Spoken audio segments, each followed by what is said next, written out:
Hey, Ann Pierce, this is Dr. Jones checking in. Oh, hey, it didn't restart my computer that time. Yay. Okay, so moving on. This is a lecture video for A&P 2, lecture test 2, video checks notes 7. And we're starting with page 17. Top of page 17 for me looks like that, the parathyroid glands. And the kids are back in the boat today. Okay. They were on the porch like 2 seconds ago. All right. So the parathyroid glands begin here, and then they move to the back of the thyroid. So there are 4 parathyroid glands. Okay. And they make parathyroid hormone, which back when I was in school was called parathormone, which I still like the sound of. So parathormone, parathyroid hormone means the same thing. The parathyroid hormone, 2 words, is the more up-to-date version. Okay, notes and definitions. 2 pairs on the posterior surface of the thyroid, parathyroid cells. The lab book calls them chief cells. The new lecture book calls them principal cells, but P-A-L, like your pal, not like Maine. All right. And when blood calcium levels are low, releases parathyroid hormone, which increases blood calcium levels. Next. How? How does parathyroid hormone increase blood calcium levels? By increasing the number of osteoclasts, and increasing osteoclast activity. So it makes more of the cells that dissolve your bone and release your calcium into your bloodstream. Second bullet, increases calcium reabsorption by the kidneys. What that means is when you make the filtrate in the kidneys, a certain amount of calcium is in the filtrate. And what this does is it reabsorbs that calcium back into the body so that you don't pee it out. So when you increase calcium reabsorption by the kidneys, you pee out less calcium. And the third bullet back here under my head,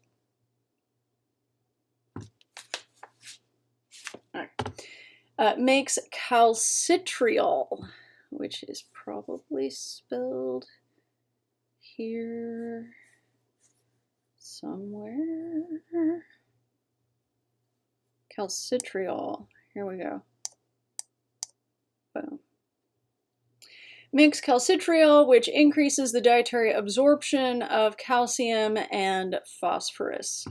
And that's the one, the calcitriol is, you need vitamin D3 to make that.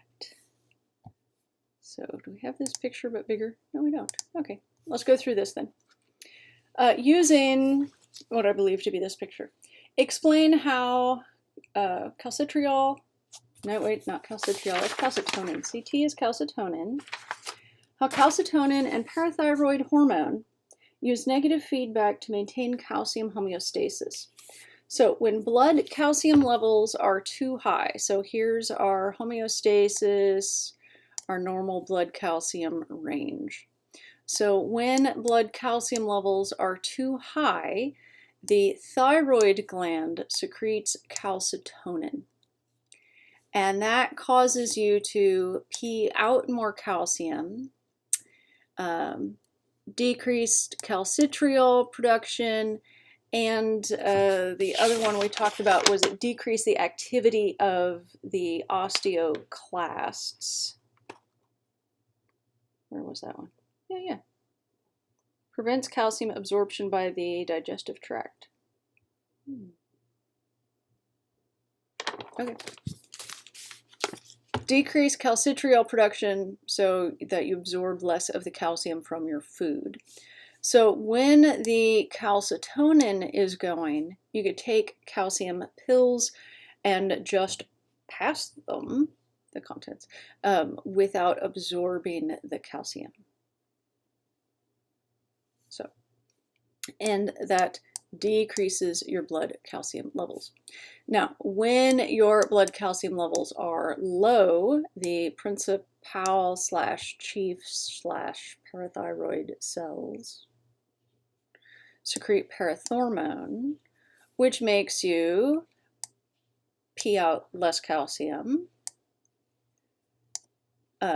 increase number of osteoclasts and increase osteoclast activity so that you release your bone calcium into the bloodstream, and the calcitriol makes you absorb calcium from your food. Excuse me. And that raises blood calcium levels, going back to homeostasis. So how I would normally draw this is a sine wave. So here's our normal blood calcium, and when it's too high, the thyroid gland releases calcitonin, which makes it go down. And then when it's too low, parathyroid gland releases parathyroid hormone, PTH, and that makes the blood calcium level go back up. And then when it's, and that's how negative feedback works. So this range is our W in L, which I believe we already talked about this semester. This line down the middle would be your set point. We talked about this with the negative feedback and body temperature, room thermostats, and things like that. Set point. So maintaining your blood calcium levels within this range. Okay, that. All right, I can't draw with a mouse. Kind of looks like you're swerving through the highway. Don't do that. So maintaining blood calcium levels within this range is homeostasis. Homeostasis. Just in case it's been a while since you had AMP1. And homeostasis is the maintenance of a relatively stable internal environment. And the main way we maintain homeostasis, there are a number of homeostatic mechanisms that regulate homeostasis, and the main one is negative feedback, which I don't think we had talked about this semester.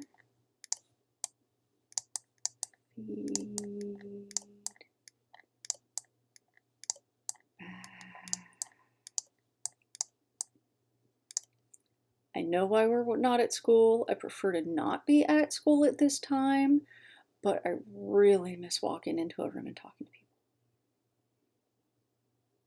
So much simpler. Miss y'all. Okay. So the negative feedback is when it's too high, you make it go down. When it's too low, you make it go up. So whatever is wrong, too high, you negate it. Make it go low. If it's too low, make it go high. So negative feedback.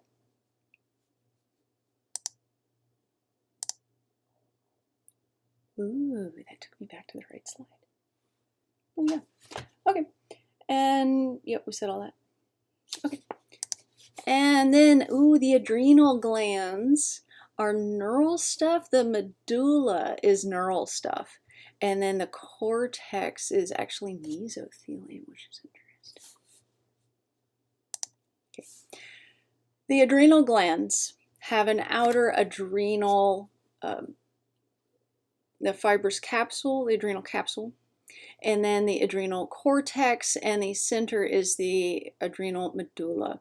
The adrenal cortex has 3 layers. The superficial layer is the zona glomerulosa. Oh, notes. The adrenal gland, also called the suprarenal gland, as you saw in the previous slide, suprarenal or adrenal, either way. It sits on top of the kidneys. They're like little kidney caps. They are retroperitoneal, which means they are behind the peritoneal membrane. They're not in the peritoneal cavity, roughly around the level of the 12th rib. There's an outer cortex with 3 zones. Each of the 3 zones makes a different set of hormones. And then the inner medulla releases the epinephrine and norepinephrine upon sympathetic stimulation. Okay, so the adrenal cortex makes more than 24 hormones. The hormones as a group are called corticosteroids. That's not typed in here, is it? Okay. I'm not sure if me writing it is better than you looking it up in the book. Corticosteroids. I'm afraid like I'm gonna like write it and you're still gonna need to look it up because C-O-R-T-I-C-O, cortico, like the cortex, and then steroids, like steroids. And they bind to transcortins.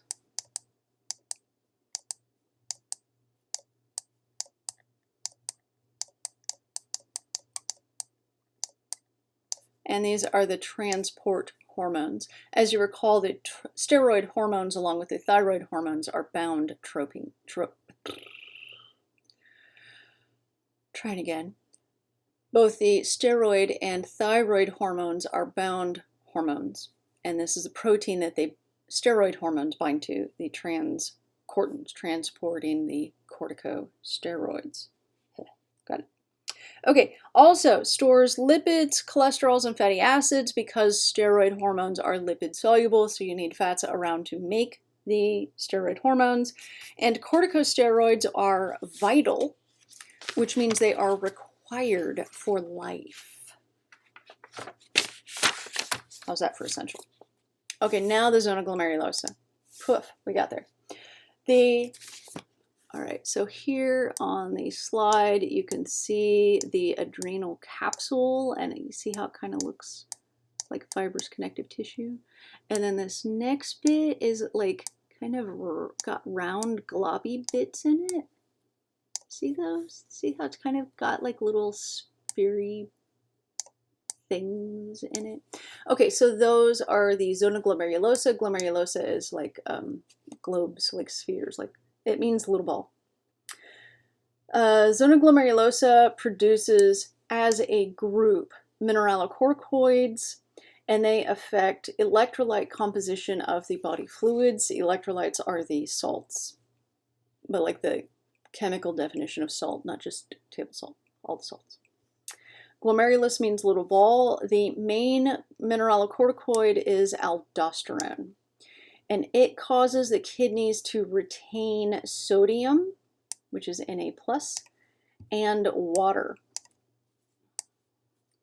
Retain means you pee out less. So aldosterone makes you pee out less salt, less sodium, and less water. So it makes you retain water. It becomes very important later. This is need to know. The third blink is so you know I'm serious. And excrete potassium. Bye, Felicia. That means you peed out. And these effects are amplified in the presence of ADH. ADH makes you retain, which one? Just the water. So aldosterone makes you retain water and sodium, which is half of salt. Salt is sodium chloride, NaC, lowercase l. And the ADH makes you retain water. Aldosterone increases consumption of salt by increasing the sensitivity of salt receptors on the tongue. I don't know if you've ever like just craved salt. Aldosterone.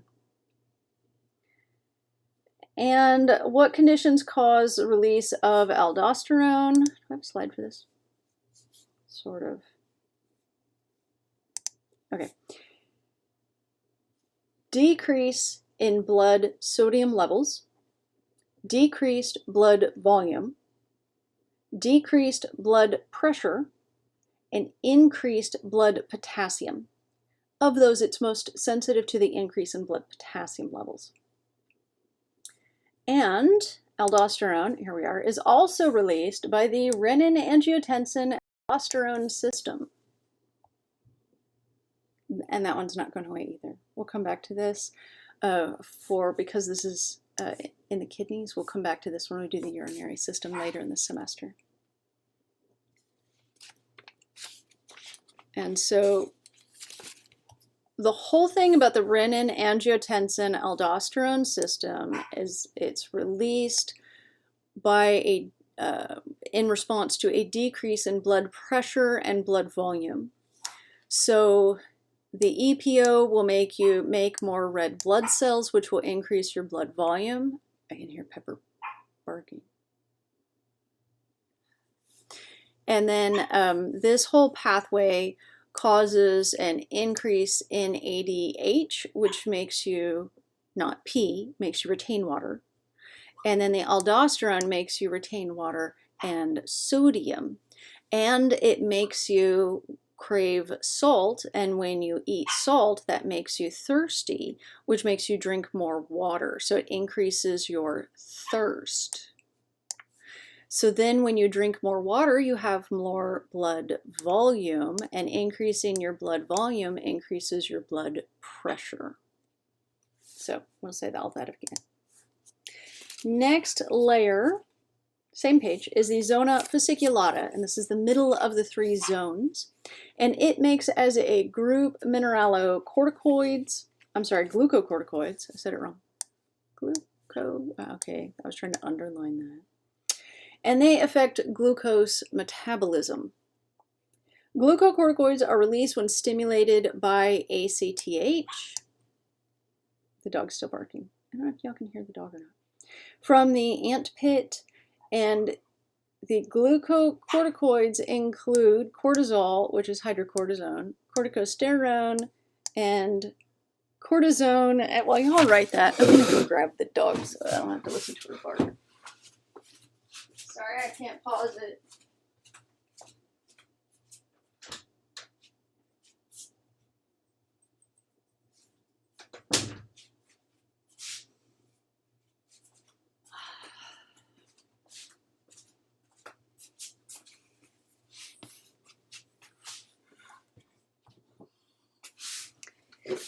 Okay, well, the kids are both outside, and my husband has apparently run to the store or something, so here we are. Not the face. Okay. Yeah, not the face. Sit. Okay, glucocorticoids, we said that. High level of glucocorticoids are inhibitory to the release of CRH and ACTH. And the CRH is from the hypothalamus, and the ACTH is from the ant pit, which I think we have that all here. Did I ever start the timer? No. I pulled the timer up. 20 minutes. And never started it. So that's how that works. And let's see. Okay. This aldosterone bit, I went back. I switched back to the zona glomerulosa. The zona glomerulosa and the aldosterone are simple endocrine reflexes. They are not controlled by the ACTH from the anterior pituitary gland.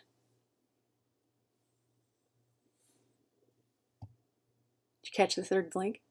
The third blink means I'm serious. Okay. So we talked about all that. Baby, what's wrong? What's the matter? Here, you want to say hi to my students? Say hello. Hello. She's like, no, I want to look out the window and find my children. Oh, there's the children. Look, they're in the boat. Okay, she's going to sit and watch them out the window now. Yep. Okay. And the zona reticularis makes androgens. Oh, glucocorticoids. Sorry. Glucocorticoids function 2, and I'm going to read this to you. Increase the rates of glucose synthesis and glycogen formation, especially in the liver. And adipose releases fatty acids, so it has a glucose-sparing effect. And they are anti-inflammatory. They inhibit white blood cell function. So they decrease wound healing and make you susceptible to infections. And that's why you never put topical steroids on an open wound. You put topical steroids on a rash to decrease the inflammation. But if you put topical steroids on an open wound, then that would decrease your wound healing. Also, we already talked about you'd never put hydrogen peroxide on an open wound because it's cytotoxic and it kills all the cells, not just the infection. I don't remember. Okay, so now the zona reticularis, which is the third inmost zone of the adrenal cortex. And you can see here, this is the adrenal capsule, and this is the zona glomerulosa, and this is the zona fasciculata, and then this last bit is the zona reticularis, and then this is the adrenal medulla. Now the thing about these three zones, together they make up the adrenal cortex. And on a nice big zoomed in real clear slide like this, you can see the layers. The slides in lab, not so much. Not if you look at them, for, a few years, then you can see it. But until then, no, they all look just like purple splotches. But you can, if you can see the difference between the outer fibrous capsule, which you usually can, and the inner adrenal medulla, which you usually can. In between those two, you can kind of portion them off because the zona glomerulosa is usually about 15%. And the zona reticularis is usually about 15%, and the majority is the zona fasciculata. So you can kind of, yeah, like that. So bottom of page 18, the zona reticularis produces androgens. Androgens are the male sex hormones. They're released when stimulated by ACTH from the ant pit. And the function in puberty, they grow pubic hair.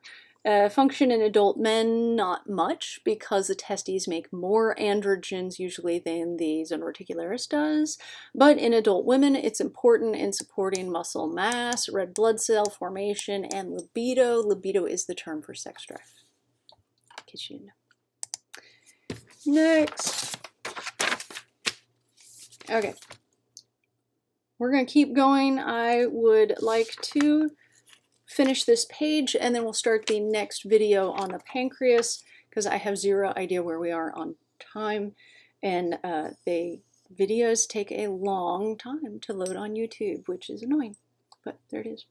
So the adrenal medulla, top of page 19. The adrenal medulla is the squishy gooey filling of the adrenal, here. You've got the adrenal capsule, the outer edge, the adrenal cortex, and then the squishy, gooey center, the adrenal medulla.